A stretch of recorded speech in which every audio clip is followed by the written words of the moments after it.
कार्तिक मास कथा अध्याय 5।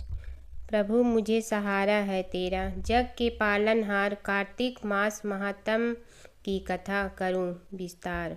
राजा पृथु बोले, हे नारद जी, आपने कार्तिक मास में स्नान का फल कहा। अब अन्य मासों में विधि पूर्वक स्नान करने की विधि, नियम और उद्यापन की विधि भी बतलाइए।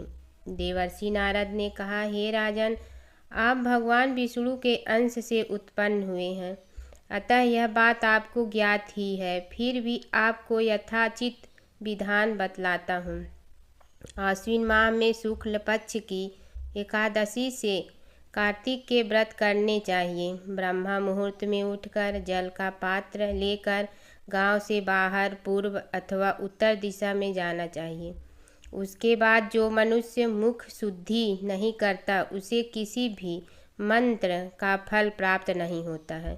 अतः दांत और जीभ को पूर्ण रूप से शुद्ध करना चाहिए और निम्नलिखित मंत्र का उच्चारण करते हुए दातून तोड़नी चाहिए।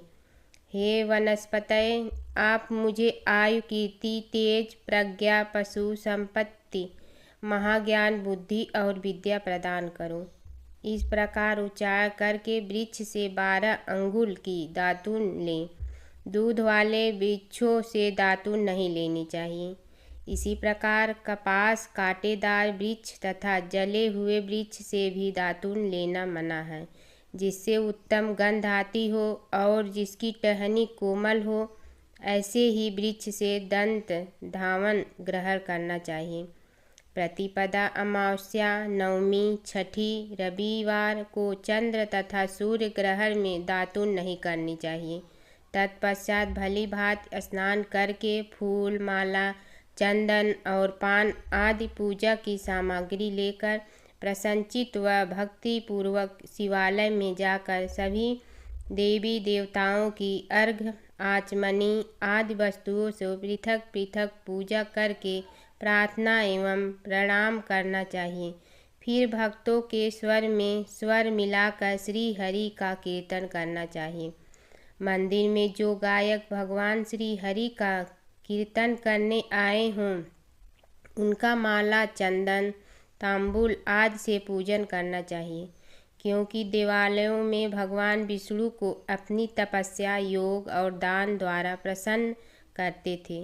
परंतु कलयुग में भगवत गुणगान को ही भगवान श्री हरि को प्रसन्न करने का एकमात्र साधन माना गया है। नारद जी राजा पृथु से बोले, हे राजन, एक बार मैंने भगवान से पूछा कि हे प्रभु, आप सबसे अधिक कहाँ निवास करते हैं? इसका उत्तर देते हुए भगवान ने कहा, हे नारद, मैं वैकुंठ या योगियों के हृदय में ही निवास नहीं करता, अपितु जहाँ मेरे भक्त मेरा कीर्तन करते हैं, मैं वहाँ अवश्य निवास करता हूँ। जो मनुष्य चंदन, माला आदि से मेरे भक्तों का पूजन करते हैं, उनसे मेरी ऐसी प्रीति होती है जैसी कि मेरे पूजन से भी नहीं हो सकती। नारद जी ने फिर कहा, शिरीष, धतूरा, गिरिजा, चमेली, केसर, कंदार और कटहल के फूलों व चावलों से भगवान विष्णु की पूजा नहीं करनी चाहिए। अड़हुल, कंद, गिरीश, जूही, मालती और केवड़ा के पुष्पों से भगवान शंकर की पूजा नहीं करनी चाहिए।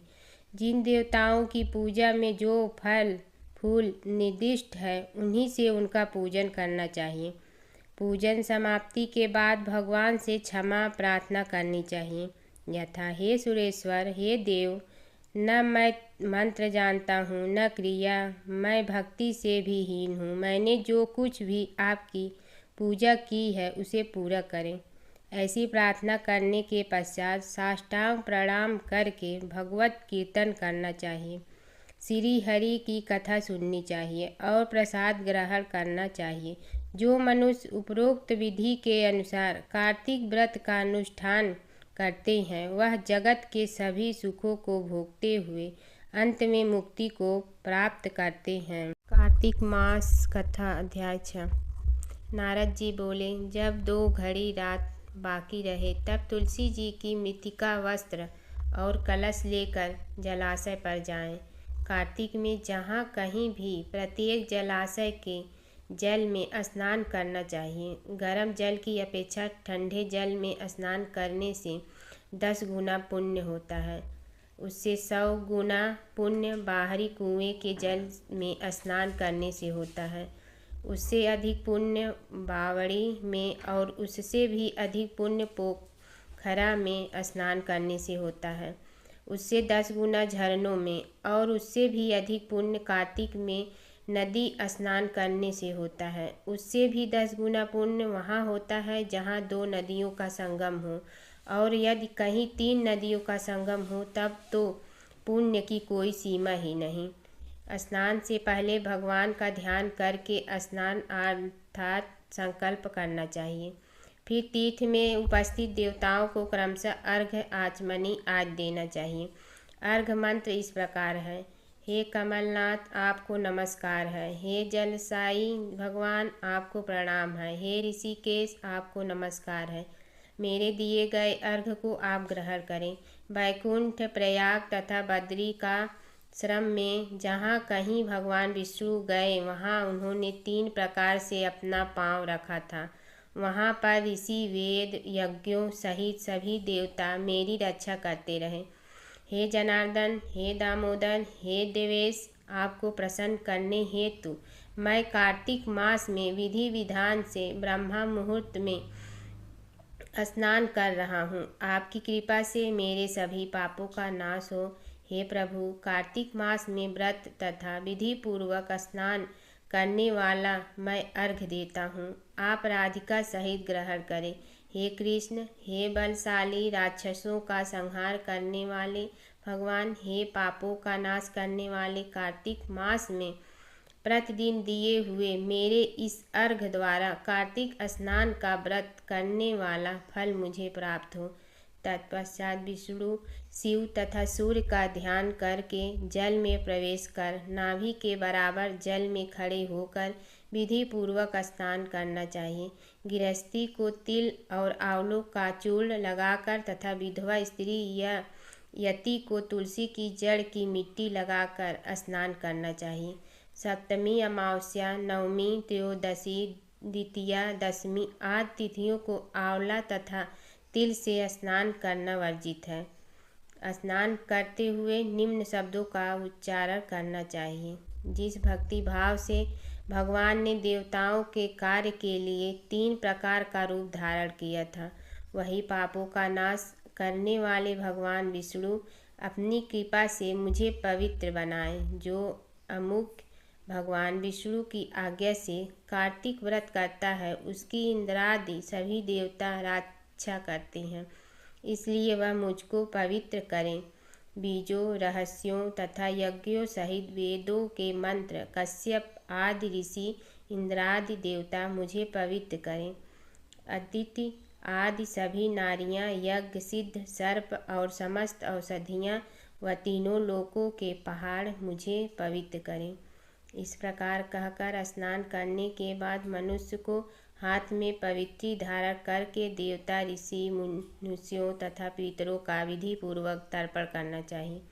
तर्पण करते समय तर्पण में जितने तिल रहते हैं उतने वर्ष पर्यंत व्रती के पितृगण स्वर्ग में वास करते हैं। उसके बाद व्रती को जल से निकलकर शुद्ध वस्त्र धारण करने चाहिए।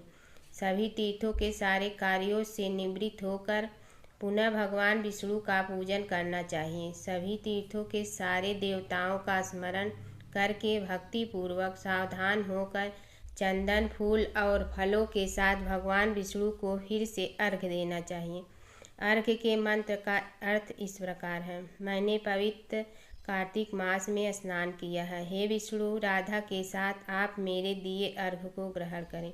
तत्पश्चात चंदन, फूल और तांबुल आदि से वेद पाठी ब्राह्मणों का श्रद्धापूर्वक पूजन करें और बारंबार नमस्कार करें। ब्राह्मणों के दाएं पांव में तीर्थों का वास होता है, मुंह में वेद और समस्त अंगों में देवताओं का वास होता है।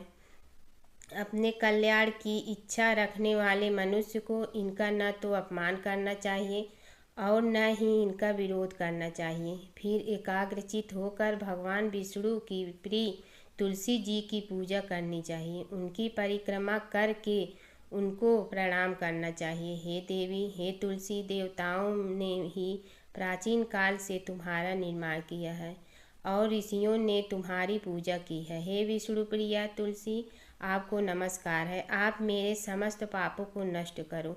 इस प्रकार जो मनुष्य भक्ति पूर्वक कार्तिक व्रत का अनुष्ठान करते हैं, वे संसार के सुखों को भोग करते हुए अंत में मोक्ष को प्राप्त करती हैं।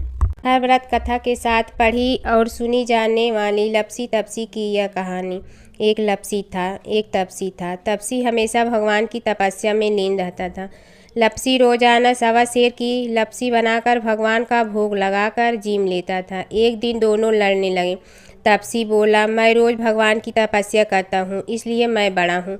लपसी बोला, मैं रोज़ भगवान को सवा सेर लपसी का भोग लगाता हूँ, इसलिए मैं बड़ा हूँ। नारद जी वहाँ से गुजर रहे थे। दोनों को लड़ता देखकर उनसे पूछा कि तुम क्यों लड़ रहे हो। तपसी ने खुद के बड़ा होने का कारण बताया और लपसी ने अपना कारण बताया। नारद जी बोले, तुम्हारा फैसला मैं करूँगा। दूसरे दिन लपसी और तपसी नहाकर अपनी रोज की भक्ति करने आए तो नारद जी ने छुपकर 1.25 करोड़ की एक एक अंगूठी उन दोनों के आगे रख दी। तपसी की नज़र उस अंगूठी पर पड़ी जो उसने चुपचाप अंगूठी उठाकर अपने नीचे दबा ली।